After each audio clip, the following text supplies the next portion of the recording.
Good evening, everyone, and thank you for being a part of our very special conversation tonight. Your voice, your vote. I'm Carolyn Murray. WCBD News 2 is partnering with the Progressive Club of Johns Island to help you make informed decisions before you cast your vote. This is an unprecedented election season during an unprecedented time. It will test a lot of our electoral institutions and our norms. American elections face several threats in 2020. The coronavirus pandemic is forcing many people to vote by mail this year. Some communities are still dealing with civil unrest and protest, and there are new challenges at the voting booth, closed precincts, and voter ID requirements. So tonight, I am pleased to help be a part of this conversation between change makers and leaders in our community. I'm pleased to introduce our panel of participants, and I thank you all again for being with us tonight. Brandon Upson is the founder and CEO of Amplify Action. Charles Steinert is a community organizer and U.S. Naval Reserves retired. Mika Gadsden is the founder of Charleston Activist Network. Joe Debney is the executive director of the Charleston County Board of Election. Susan Pearlstine is the owner of The Bend and a member of WREN Leadership Council. Colleen Condon is the chairperson of the Charleston County Democratic Party. Maurice Washington is the chairperson of the Charleston County Republican Party. Cleo Brown is a speaker and author of History Matters Institute. And we are still awaiting the appearance of Dot Scott, who's the president of the Charleston branch of the NAACP. Again, panelists, thank you so much for being a part of this discussion. I certainly appreciate your time. The first question, we begin with talking about this unprecedented year and these unprecedented elections. Joe Debney, what do you believe will be the biggest changes for South Carolina voters this year? I think the increase in absentee voting is going to be our biggest thing that we see during this year. We are already at unprecedented levels as we enter into this election. Just by mail, we have over 53,000 voters in Charleston County who have requested a ballot via the mail process. On October 5th, which is this coming Monday, we will open our first in-person absentee location at the North Charleston Coliseum, and we expect unprecedented numbers from that location as well. So we are trying to expand as many options to our voters as possible by adding an additional satellite location downtown on the peninsula. And we are trying to do many things to get our people involved, get our community involved, and get out and actually vote. Joe, you said that number 53,000. How does that compare to, let's say, 2 years ago or even 4 years ago, possibly? So 2016 absentee by mail was only 16,000. So we are already at 53. We send out our first absentee ballots this Friday. So our first round of absentee ballots will be 53,000 people getting a ballot in the mail. That's unprecedented. We've never seen anything like that. And we lead the state of South Carolina in numbers of absentee by mail. Certainly an unprecedented time. And, you know, we want to talk, of course, a lot about these elections and what will happen in the next few weeks, but we also want to talk about how voting has looked historically in the United States. Cleo Brown, there was a time that you could only vote if you were a white male property owner. Yes, things have changed a lot, but at the beginning of history, that was the restriction on who could vote. And then through time, more and more people were added. And of course, the women were added in 1920. So we just celebrated the 100th year of the anniversary. And then, but for African Americans, it was much later. And that was with the passing of the Voting Rights Act of 1965 that actually opened the door for people to actually register in large numbers. It got rid of the literacy test and just actually, there were a lot of special requirements for Black people, and each county pretty much made its own rules, and the only choice you had was to file a lawsuit in order to try to vote. And that was terribly expensive. So they solved that problem with the Voting Rights Act. But of course, all that was overturned in 2013. And now we're going back in the same direction that we came from. More and more people are not being allowed to vote. And we'll talk about the issue of voter suppression as we continue our conversation. Charles Steinert, you have curated debates and forums and encouraged people to get out the vote. Let's talk about how you have gone about making sure that people are able to have their voices heard as voters in this community. Thank you, Carolyn. Again, thanks to you, Channel 2, and Mr. Jenkins for putting this group together. I'm honored to be honored. My basic philosophy in life is if you didn't vote, you can't complain. And if somebody starts complaining about an election and and I asked them if they voted, they said no, I don't even talk to them about it. When I was campaign chair for a presidential campaign, county chair, the primary was on a Saturday, which presented problems for many of my fellow Jewish people. So we contacted them when absentee. In this day and age, I used to think it was nice to be considered a senior citizen, but according to the DHEC demographics, I'm now elderly.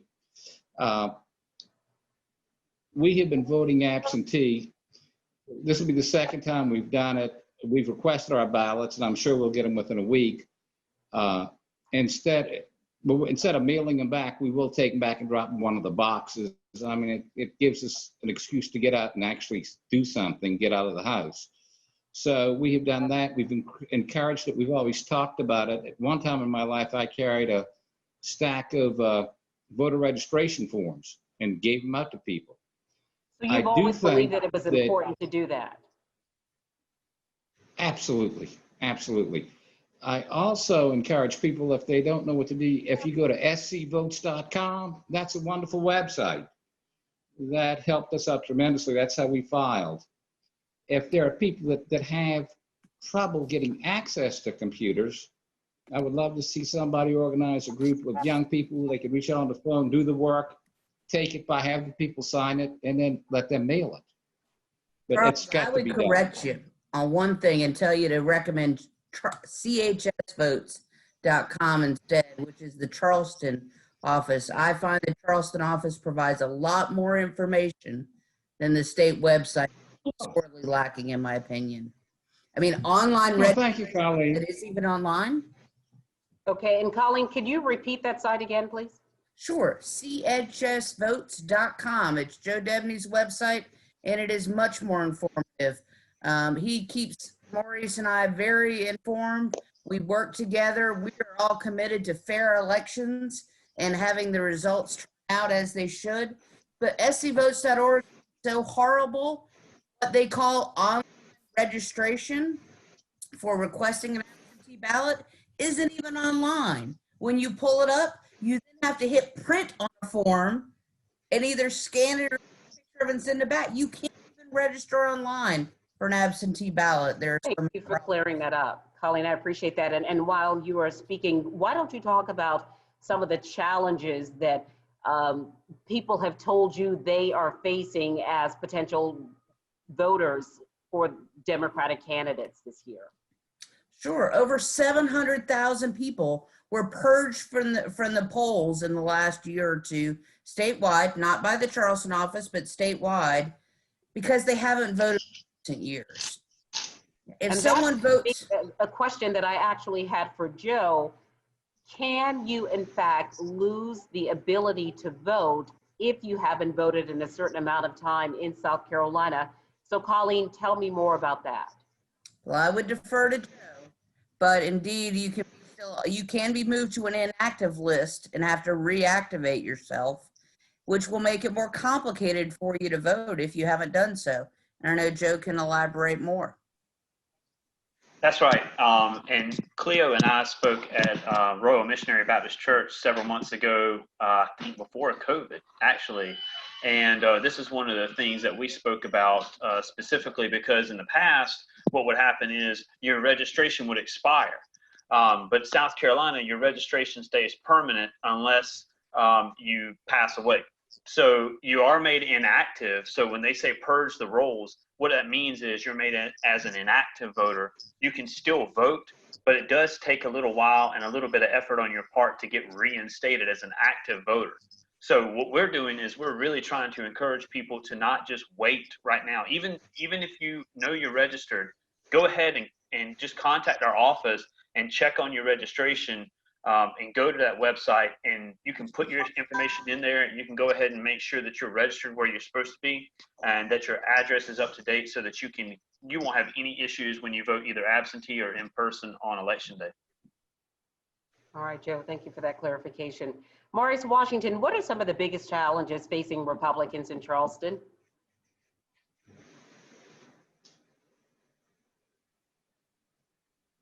Maurice Washington? I'm sorry, I had my mute button on. I wanted to make sure I heard everyone. But look, money spins the political environment. And when we're outnumbered on the financial end, it makes it a little difficult to get our message out. But COVID-19 has certainly put a strain on our ability to engage voters. Boots on the ground is gone. You know, the door-to-door canvassing, which is a critical part, at least it has been in past years, to a campaign.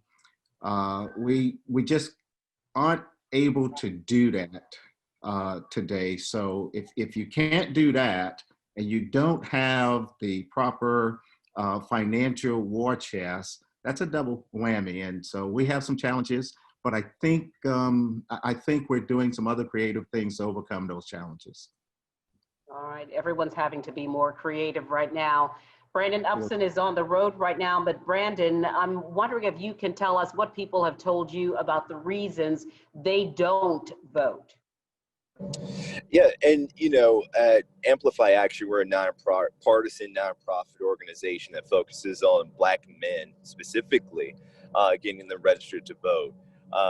I'm happy to say that 2 days ago we had a virtual registration-a-thon, and we registered over 2,500 in 3 hours.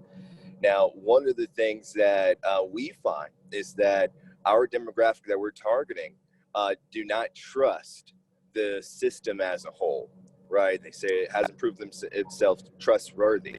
So when we look at what's happening with over-policing in communities, what's happening with the economic disparities in education and the distribution of wealth, really, across these southern states, those are the issues that come up over and over and over again. I can't provide for my family because I can't get a job, or I don't have the education to get the jobs that are available. And when we connect the dots for our constituencies to say your vote is your power, use it, that's when they register and that's when they get involved. Brandon, thank you. To Mika Gadsden, let's talk about voting being the way that people feel empowered and the way that they can make their voices heard. What have people said to you about why they do or do not vote? Well, thank you, Carolyn, for the question. I really think I engage with a lot of younger activist voices, a lot of folks working in movement work that is focused on Black liberation. And in these conversations with younger residents, I think what often gets lost is that they're not being engaged, much like what Brandon just mentioned with perhaps the Black male demographic.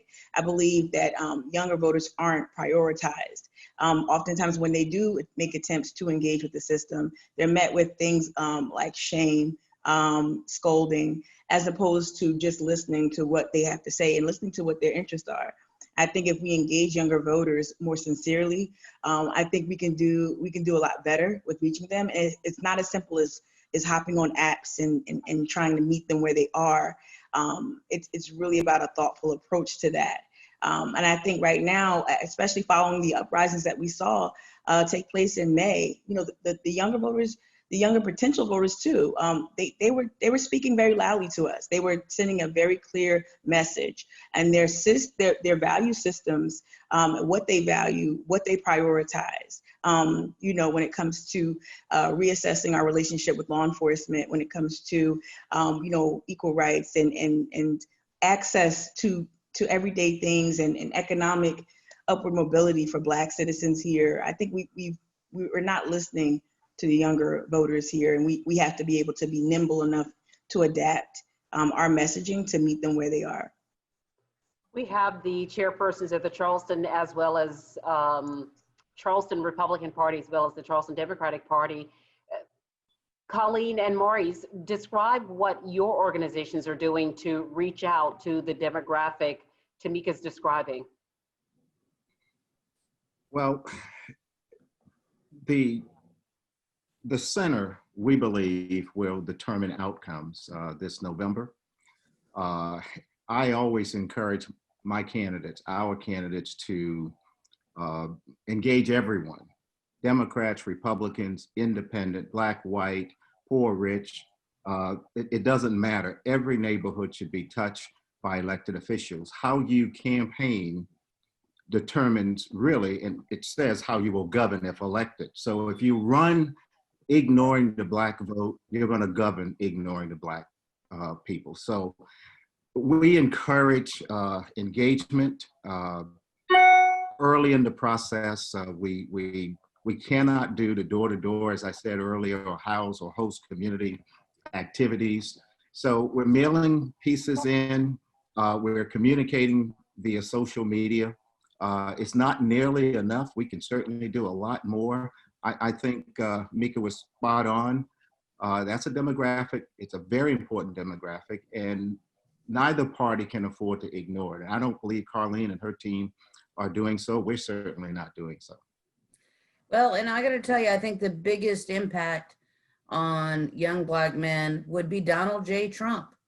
While I know Maurice and other good Republicans on the ground are trying to describe the party as a party of inclusion, certainly that's not what we heard last night in the presidential debate. So we're working really hard to be authentic. We're working hard in providing community services. Both Maurice and I have been involved in numerous projects to show the commitment of our elected officials and parties in Community Resource Center, the Red Cross, and numerous other efforts. But we've got to show we're willing to back up the issues that matter to our voters. And so the Democratic Party has made a very concerted effort this year to figure out where we need to go to connect with voters on their ground, on their turf, addressing their issues and having their back. You know, every time we can be in the right place, we have not always done well. And I will certainly say we have not always done well in actually being authentic in working with people of color. We are trying to have more people in leadership, more training, so that we truly become committed and involved in that situation. And we're out actually not knocking on doors, because I agree it can be a safety hazard, but we are leaving literature on a lot of doors and reaching out to people through Zoom meetings and mailings and phone calls in every way we can to understand their concerns and try to embrace them. I know we can do better, but we're trying to do better every month. Carolyn, may I just push back a little bit respectfully? I just want to say that I think that's the problem too, right? I think folks assume that partisanship is also a way to rally voters, especially younger voters. To Maurice's credit, Maurice has sat with myself and other local environmentalist groups who are passionate about restoring areas like Back the Green over near the Gadsden Creek and the Gadsden Green projects. Maurice listened to us. Maurice pulled us aside and pulled people that I sit in community with to the side. I know where Maurice sits politically, right? And it's not necessarily where I sit, but there was an effort made. And I want to also push back on the whole Trump thing. Trump is not the single most threat. And I don't want to speak for Brandon, but that's the problem. When we start to identify candidates and place an importance on candidates as opposed to the issues, I think we run into a big problem there, because I think that voters now have more access to information in history than they ever have in any point in our history. And so their issues are more sophisticated, and there's more nuance in how they come to the decision making. And can I add there as well? One of the things that we're finding is that, like Tamika said, our Black men are not following a popularity contest, right? These candidates do not support, go to vote based off of who's running.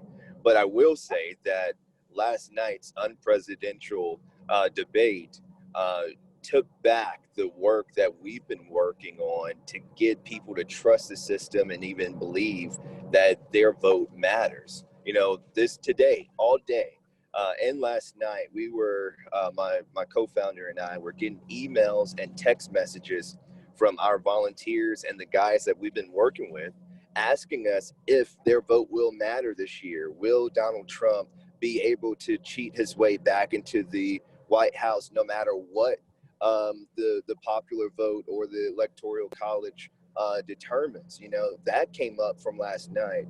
And when I say that people are not voting because they don't trust the system, that just adds to it when you have a performance like we saw last night at the debate. And why, Brendan, if Trump were to be reelected, why might that be a bad thing for Black males in America? May I answer yeah, that?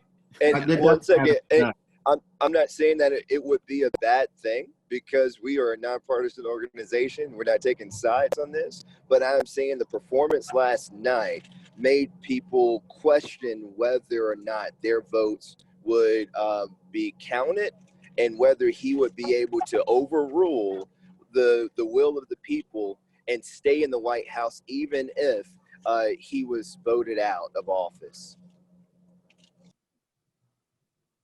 I want to make sure that all voices are heard in this conversation. And Susan Pearlstine, I want to make sure that you're able to talk about the work that Ren is doing in this community to make sure that everyone is engaged and informed about the voting process and are able to make sure that people know the issues.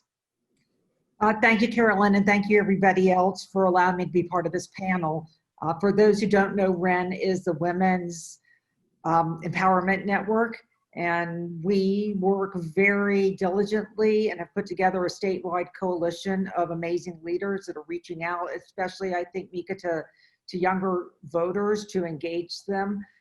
You know, I'm sitting here listening and wondering why I'm here, and the only thing I can think of is, for all the years I've been alive, I have a big mouth and a good heart. So, you know, I've been doing some personal reaching out myself. I found myself getting very aggravated at some of the comments that were coming towards me, and I just decided to make myself available to answer them personally. So when I was getting comments that didn't agree with, you know, I posted Kamala Harris at the Blue Jam, and somebody said she will own the property next year. And I just gave her my phone number and said, let's talk about this. Instead of, you know, this, I think we're rushing to action and reaction. And, you know, what I'm trying to do right now through Ren and through just my big mouth is just to be part of the solution. Social justice has been a motivator for me for a long time. And as far as women go, I took a group of 6 other community leaders to the Women's March right after Donald Trump was inaugurated. And we were very naive. We didn't know to bring a pink hat or a sign. But while we were there, we definitely felt the shift, and we felt the power of women. And it was amazing. You know, it really, the women that are coming together, fortunately, to run for office and to work the way the women on this panel and other people are working. And we're making progress. And for that, I am particularly happy. I have daughters and granddaughters. So thank you. Thank you, Susan. We're glad you're here. You know, throughout history, voting has been a problem for people who are poor, racial and ethnic minorities, and certainly women. Cleo Brown, let's talk about some of the barriers and obstacles to voting. that we know have been in place historically. You've talked about that, but some are actually still in place today. Yes, that's true. As I was saying before, prior to the 1965 Voting Rights Act being passed, all the different jurisdictions could make their own rules. And so they had defined certain areas in the South, primarily in the South, all these states that had a consistent record of disenfranchising African Americans. And so they had a provision in there called pre-clearance, which meant that you could not make any change in those states without it being pre-cleared as to whether it was intended to discriminate against people of color. They threw out pre-clearance in 2013. And that is why it is now possible for any jurisdiction to make any changes that they wish to make. And all your recourse is to file a lawsuit, which is absolutely too expensive and it's just prohibitive. You can't do that. And so immediately after the law was changed, that's when you started seeing the changing of polling places, closing of polling places near people of color, near bus stops, moving polling places, voter ID requirements, gerrymandering, where you pack and crack. You put all the Democrats in one area or spread them all out, like taking a black college campus and splitting half this way and half the other way. And so all these things have been done. The purging of rolls were primarily Democrats and blacks that were purged. And so you have throughout the United States, all these things have been done to reduce voter empowerment for people of color. And so if that is not fixed, if that pre-clearance issue is not fixed, then we have much bigger issues, because this particular election, to me, as an elder, is the most consequential election for people of color since Abraham Lincoln.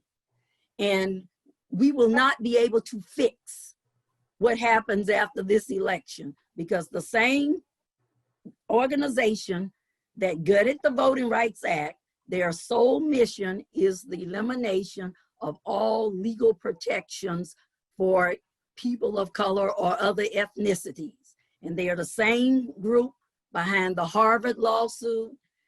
They've done numerous lawsuits, but the overall objective of that organization is to remove all legal protections by bringing cases that are heard all the way up to the Supreme Court, and to get the right judges in place so that they will be overturned. Affirmative action, even set-asides for contractors, all those things they are working to get rid of.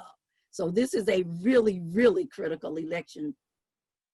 One of the big changes that happened recently is the decision by the Federal Appeals Court is that you do not need a witness signature on your absentee ballot here in South Carolina. This question, or anyone who would want to comment on that, do you believe that that will have an effect on people voting? I would like to weigh in with that.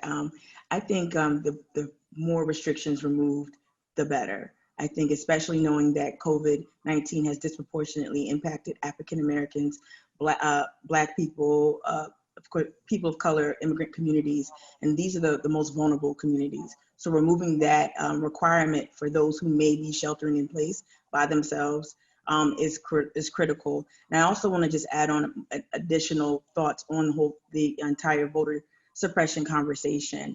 The vestiges of what transpired prior to the 1965 Voting Act, the vestige of that, and the Shelby v. Holder case gutting the Voting Rights Act, we're seeing ramifications of what those decisions have yielded. We're seeing that right now. We do live in a state where there's a voter ID requirement, and that's a barrier.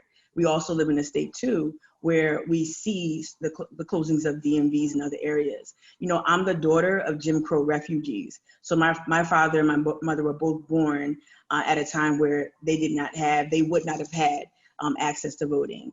And so it's very important to me to understand more about voter suppression and how the acts of another generation, it still impacts voters right now, and it creates barriers for people to participate, you know, and exercise their right to vote. And this one last thing I wanted to say about voter suppression and how the past informs the now. Back in 2019, Dr. Jacova Williams, while working at Clemson University in their economic department, she did a study. And she did a study where she looked at historical racial animus and how lynchings that took place back in like the 1919, the Red Summer, the lynchings that took place historically throughout the entire state of South Carolina, there's recorded lower voter turnout where lynchings took place. So that in and of itself they used terrorism to suppress the vote. And so we're still seeing how what happened during generations where my mother and father were born, we're still seeing how that's impacting people's attitudes towards voting, and much to what Brandon mentioned, that trust factor is not there. People don't trust the process. People feel like the process is unsafe in some instances. And so we really need to stress that it's not just about get out and vote for my candidate. It's about access and removing the barriers to voting.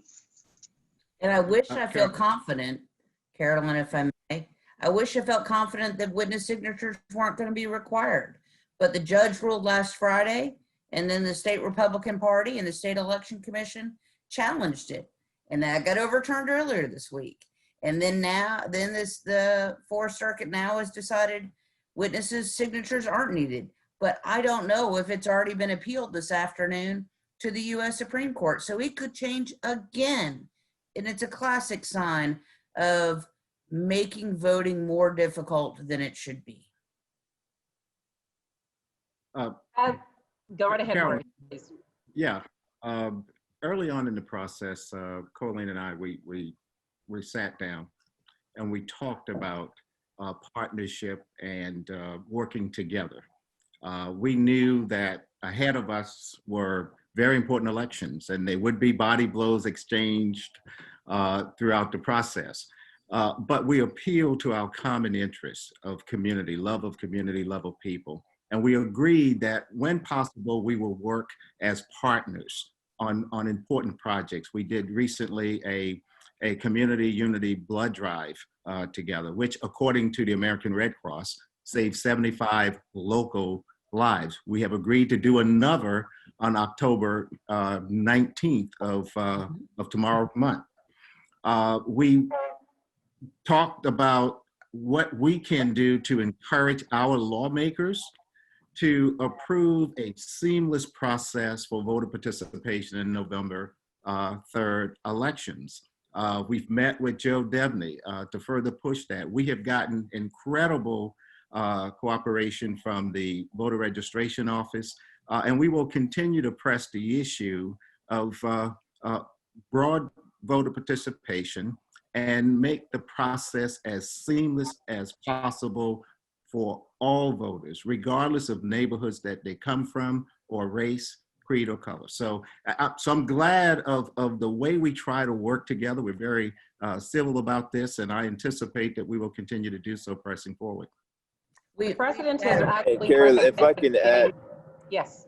Oh, so and I'm hoping that the signature requirement that was passed to eliminate that stands, because we talk to families every day where folks who were once working one job, now that one job isn't enough to keep the lights on and keep food on the table. So now folks are picking up second jobs, and even in some cases third jobs, just to make the same amount of money they were making before COVID-19 struck. So when you have folks in rural South Carolina who are waking up to go to work and coming home to make sure the kids are good enough so they can go to sleep to wake up and go to work again, they don't have time to go vote themselves or have someone else take it for them. So having this to where they can have someone take their ballots and return it for them it just is a huge help. Last thing I'll say, voter suppression in South Carolina is just doing what it normally does. I believe that many of the suppression tactics are perfected here in South Carolina. I had a few men in the upstate who received postcards telling them that they were not eligible to vote in this election. And it was completely fake, right? But things like that happen across our state every single election cycle, and we need to work together to stop it so that as many people as possible can participate in the franchise. While I hear about that happening in other parts of the state, I've got to applaud our friend Maurice Washington. I don't think those kinds of things are happening by the parties themselves on a local basis. Joe Debney described a significant increase in the number of people using absentee ballots to vote. The president, though, recommended getting rid of absentee ballots. Reaction to that? Absolutely not. I think that that's abhorrent. I think that that's unfortunate that the occupant of the White House went that route. Again, this is a suppressive tactic. And I'm not going to get into partisanship. I just think that that on its face is a suppressive tactic, and also empowering folks that support the current occupant in the White House, empowering them to go to polls and to watch and become poll watchers. As someone who actually commandeered my own precinct, Joe may not know that, during the last presidential campaign, I have confidence in our elected officials. I have confidence in the system. I've seen how absentee voting happens here, from in-person absentee all the way to election day. I've seen it with my own eyes on multiple occasions as a poll worker and as someone who ran her own precinct. And I would say this, I had, like Colleen mentioned as well, our county has some of the best leadership and some of the best tools in place to help people vote early, vote as absentee voters in person or by mail. And I love that about where I live right now, that it is accessible for the most part. And I'm glad to have the leadership we do have right now. Did we have voting in South Carolina? Carolyn, can I say something, please? Yes, Charles, please go right ahead. I'm a big believer in absentee voting. If we didn't have absentee voting, my wife and I couldn't vote this time. Since we got a little older, we were able to go and vote early and avoid the lines. It has been a big help, and I support it, and I oppose the call to do away with it. I totally oppose that. It is an absolute blessing for senior citizens. What about the possibility of early voting in South Carolina? Is that something that should be strongly encouraged or looked at? I would look at North Carolina. I'm gonna say this, and I'm gonna yield to my fellow panelists. Look at North Carolina. I love one-stop voting. We need more access to the ballot. We need to look at some other states who are getting it right. Our neighbors to the northwest as well. People are doing this, creating access by mail, and that's what needs to occur here in South Carolina. But I want to applaud the Board of Elections. Charleston County is offering curbside drop-off of your ballots, so you can safely hand it to an employee at the early voting locations. And I think that was a phenomenal show of voter access by our local board. And Carolyn, maybe I'm misunderstanding the position of the president. I don't believe he opposed or want to do away with absentee voting. He does express concerns about mail-in balloting because it's being done or tried on a scale that has never been done or tried before in our voting history. So we're talking massive amount of mail-in balloting that could take weeks to count, where we are potentially moving to a position where one person can be announced the winner election night, and a couple of weeks later, someone else declared the winner. So definitely, if I'm wrong, I don't believe. Are you concerned about the integrity of the elections? Are you concerned about the integrity of elections because of the increase in absentee voting? I'm not at all concerned about election integrity. I think whatever we need to do to make voting easy for all American citizens, I think we should do just that. But I also believe that we should put safety measures in place to prevent election fraud. Election integrity is so important to the American system, and I would hate to see that compromised because we fail to put the proper measures in place. Every vote should count. The way we ensure that every vote counts is to make sure that those measures are put in place for all Americans. Yeah, fraud, I think that's my trigger point right there. We know that voter fraud is not rampant. Even those on the right who have studied, who've tried to find and unearth many cases of fraudulence when it comes to voting, the numbers just don't bear it out. Out of billions of votes cast yearly during every cycle, voter fraud is few and far in between. And I think that to me, that dog doesn't hunt. I think we need to do this. We need to do things like remove the restrictions to voting. I mentioned before that I am the daughter of Jim Crow refugees. What that also means is that both of my parents were born in the rural South and they were born to midwives. So there are people living in this state right now whose midwives may not have processed their birth certificate. So they may not be under these current voting laws. They may not be able to obtain the license to then go, the right credentials to go and register to vote. That's a suppressive tactic. And those are the things we need to roll back. We need to restore people's voting rights. We need to restore access. And we need to stop falling back on the myth of fraud and start trusting our citizens and start trusting the process. It's amazing how many people hate regulation, except when it comes to voting rights. That's when all the regulations have to be put on that. But when anything else, we can roll carte blanche, but we need to get rid of that the myth of voter fraud. It's the boogeyman under the bed. It's not there. Joe, I was wondering if you could talk about the issue of voter fraud and have you seen that evidenced in Charleston County? We don't have a widespread case of voter fraud in Charleston County. We do have protections in place that make sure that voters get their ballot. There's a whole application process when we talk about absentee voting. We've not seen that. We check that. We do audits after the election. We're looking at those things just to make sure that we're not seeing any of that. And by and large, in Charleston County, we're doing a good job. Our voters are doing what they're supposed to be doing, and we're trying to break those barriers down in our office. And like Colleen and Maurice have said, we try to work really closely together to break those barriers down. I didn't take this job so that I could put barriers up to people to vote. I took it so that we could break those down because of the history in our state. We want to make sure that anyone who's able to register to vote in our state has that opportunity. So we push really hard for that, and we fully support absentee voting, as you can tell from the numbers that I gave you earlier. We really push that, and we want people to have that opportunity if they can't get out on election day, because not everyone can. Those people who do want to show up on election day, we want them to be able to vote on election day and have that opportunity as well. But if you can't do that, we want to make sure that that process prior to election day is still open so that folks can get to the polls absentee wise. Carolyn, quick.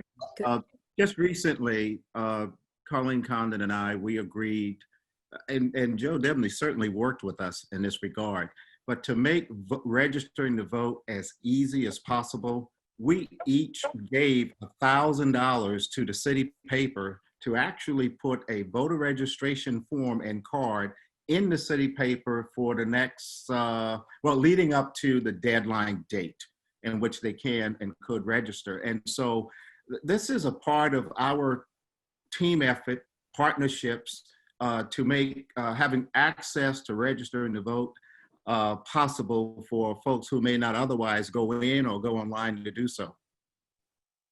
We talked earlier about what voter apathy and why some people don't vote.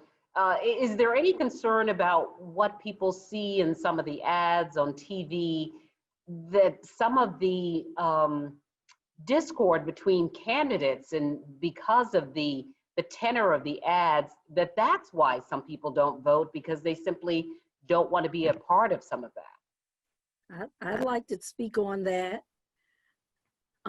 Statistics have shown that the social media ads in the last campaign had a big impact on young adult turnout, and they were specifically designed to encourage and convince young Black people not to go to the polls.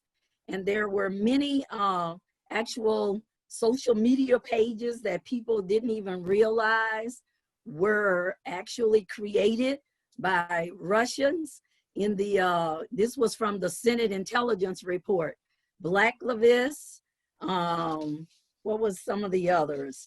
We had Black Matters Us was actually a Russian page, and all of these had like millions or hundreds of thousands of followers, but had millions of likes. There was a young man, two young men called William and Kelvin, and they were actually fake pages, but all of these pages were created specifically to try to convince young people not to trust the system, not to believe, and to not go to vote, to think that their vote did not matter, that they didn't have power to change, etc.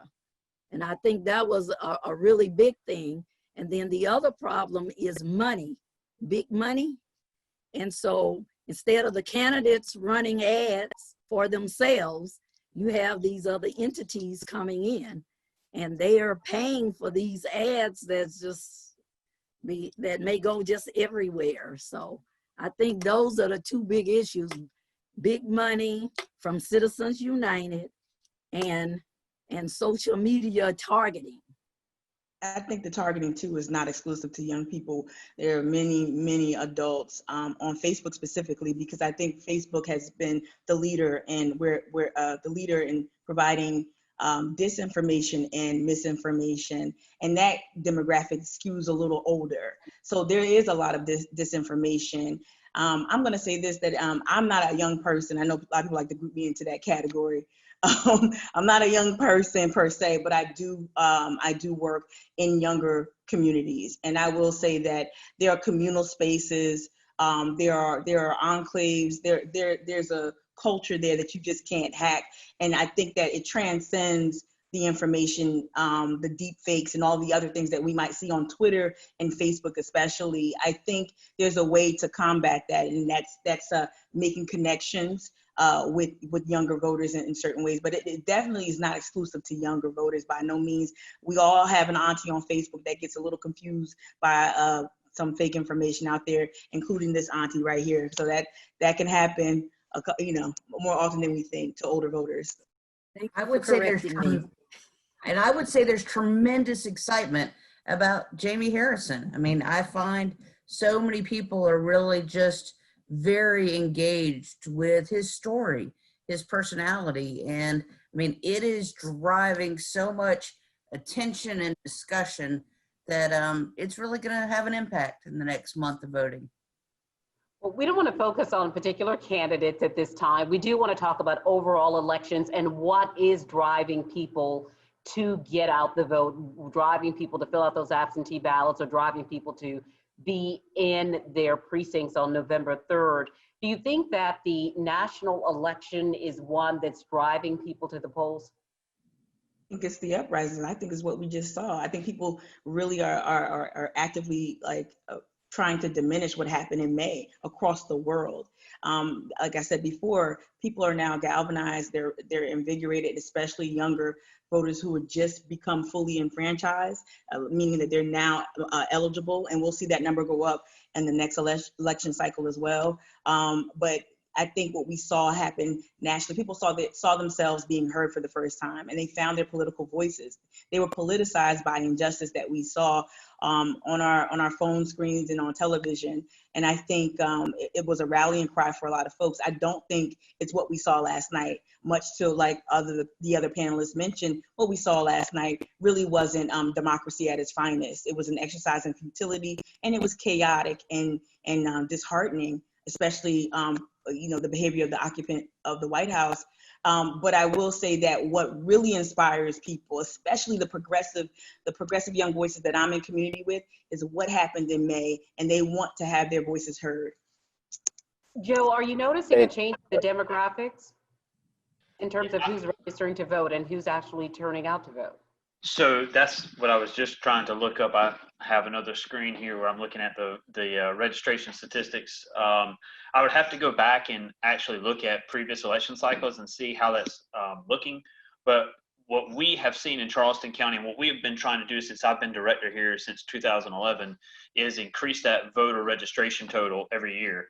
And I did a report with Robert Baer of the Post and Courier a number of years ago where we were looking at the total population of Charleston County and how that continues to grow at such an astronomical rate. But how does our voting population continue to grow? Is that stagnant? Is it growing? And so several years ago, we made a concerted effort to do an outreach plan, which I have an outreach coordinator in my office, Sandra Campbell, and we work very closely together to really, really, really push out to every community, not just those within the 526 bubble, but really outside of that community, people who might not be able to get to our office, and really make a concerted effort to engage those folks, any demographic level, socioeconomic status, doesn't matter to us. We just want to see that continued swell of voter registration. And what we found was every election cycle, it increases by about 12%. Well, that doesn't sound like a lot, but when I got here in Charleston County, we were in the upper 100,000 range. We are now at over 303,000 registered voters. And that in itself, we're now the second largest county. When I got here, we were the third largest county in terms of registration totals. Now we only trail Greenville, and we're not that far behind. We're going to beat Greenville with registration totals. And we're going to work really hard to make sure that those people don't just register, but they vote. All right, Joe, thank you for that. We have a little less than 10 minutes left, and I'd like to ask each of you to make a final statement or a final comment as we move a little bit closer to voting. I'll go. I think that for anyone who knows me, they know that my work is based in, it's rooted in scholarship, it's rooted in also history. And I cannot talk about voting and voter suppression without saying the name Septima Clark. Again, and then also too, this is a progressive club activity or event right now. So I can't not mention Esau Jenkins as well. We stand on the shoulders of our foremothers and forefathers who fought for the African-American vote in this state. And so we need to look to them. They already created the blueprint. We just need to look to that historical practice, and we need to just add to it a little bit. We just need to use the power of communal empowerment, which is what Septima Clark was a huge proponent of. We need to use that and build on that. Thank you, Tamika. Carolyn? And I can go here. I just wanted to thank y'all for allowing me to be on here. I want to thank Abe Jenkins for the invitation. With Amplify Action, even though we focus on registering and mobilizing Black men, we believe that our work as a whole is a love letter to Black women and the work that they've done to progress us to the point that we're at right now. And speaking directly to all of the Black men who are watching, it is beholden to us to be the solution to the problems that we are seeing and that we're facing. I don't know who needs to mute, but the power that we have in our vote is the power that's necessary to bring change to each and every last one of the problems that we're facing as a community. And I hope that we embrace that power and let people get out and vote in this election. Brandon, thank you for that. We appreciate it. Carolyn? Yes, sir. Go right ahead. First of all, again, my thanks to Mr. Jenkins and you and Channel 2. But I was so pleased to learn of the cooperation between Colleen Condon and Maurice Washington, both of whom I've known for some time. Local elections matter. And if we can work together locally, we can overcome everything and lead the state and be an example for the rest of the nation to follow. So I applaud both of them for their good work. Thank you so much, Charlie. I appreciate your good work as well. And hi, this is Susan, and I want to echo what Charles said. It's so heartening to know that what's happening on the national level, that we at least have calmer minds and brighter minds getting behind this. I was having an off-bar conversation with Joe, sorry about that, but wanting to ask the question about the mail-in ballots. It seemed to be the biggest problem that we were hearing from the president of the debate last night. And I think it's incumbent upon all of us as progressives, and I will take responsibility to get the word out that those are not Charleston County's problem. And if we continue to have a conversation here, because of the people that are on the panel, the people that work in this arena, I'm really impressed with the numbers of voters. We talk about the 300,000, and we just got to get them out to vote. If I'm going to do it Michelle Obama style, I'm going to take my chair and take my book and take my water and my mask. I'm going to sit at Southwind Fair until I can get in that line, just because I've voted ever since I could vote. And that's, I know how to do it. Thank you. Thank you, Susan. Just like to say thank you to Mr. Jenkins for inviting me. Sometimes I may seem over the top when it comes to voting, but I grew up in a home. My dad was involved in a federal voting rights case, and I was in the car with him when he was shot for being in that case. So I may be a little like this about voting. And also, even though I'm from Louisiana, my dad and Mr. Esau Jenkins were friends. They corresponded with each other. So I am pleased to be here on behalf of Louisiana, talking still for the Progressive Club. Thank you so much, Cleo. We appreciate that. Colleen and Maurice. I would urge everybody to go out and vote early. The lines can be very long on November 3rd. I know some people don't want me to say that, but they probably will. I think people are very excited about this election, and it is completely fine. You do not need an excuse to go vote early starting October 5th.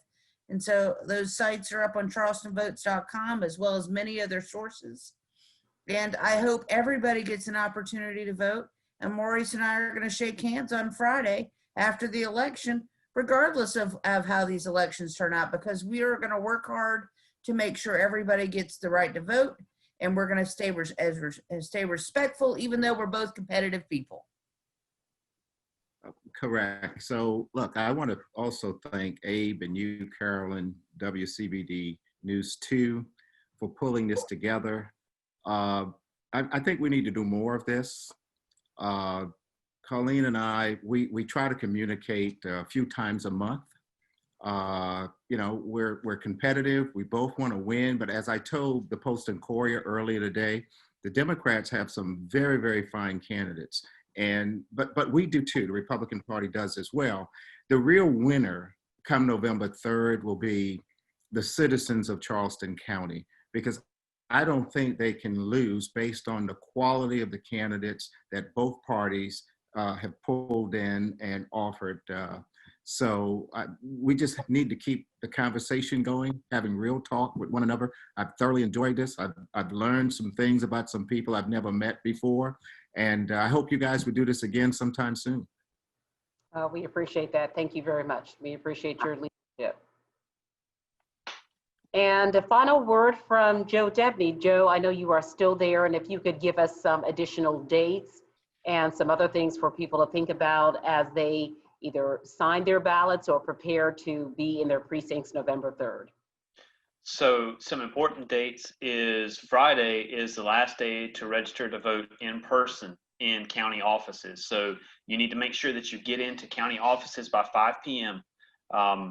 October 4th, however, you can still register to vote via email, fax, or online by 11:59 p.m. And Monday, October 5th, as long as you have your registration form by mail postmarked on October 5th, you can still register to vote. But I would not encourage you to wait that long. Go ahead and do it now. Our office is ready. We want you to come into our office. We had a lot of folks coming in today in anticipation of that. Talked to one gentleman on the phone where I was just encouraging him, just come tomorrow. If you got time, come tomorrow. We'll meet you where you need to be. So we want people to register to vote. Like I said before, and Colleen and Maurice have both said, chsvotes.org. If you go to that website, you're going to find our absentee locations, which we've added another one. We fully expect at least 50 to 60,000 people to go through those sites, and we want that to happen. So we are working towards that right now. And I guess the last thing I would just leave with you is, again, our office is not partisan. As much as we love Colleen and Maurice, we're nonpartisan. We just want you to get out and vote. We want to make sure that we don't have a barrier up for voters. We want to make sure that if you call upon our office, that we stand ready to help you cast your ballot. All right, that's the final word. Thank you so much, Joe Debney. We appreciate everyone being with us tonight, and on behalf of the Progressive Club of Johns Island, thank you to Brandon Upson, Charles Steinert, to Mika Gadsden, Susan Pearlstine, Colleen Condon, Maurice Washington, and Cleo Brown for being a part of this very important discussion. Again, voting November 3rd, but you don't have to wait until then. Use your absentee ballot if you have one. Again, thank you so much for your time. You enjoy the rest of your evening.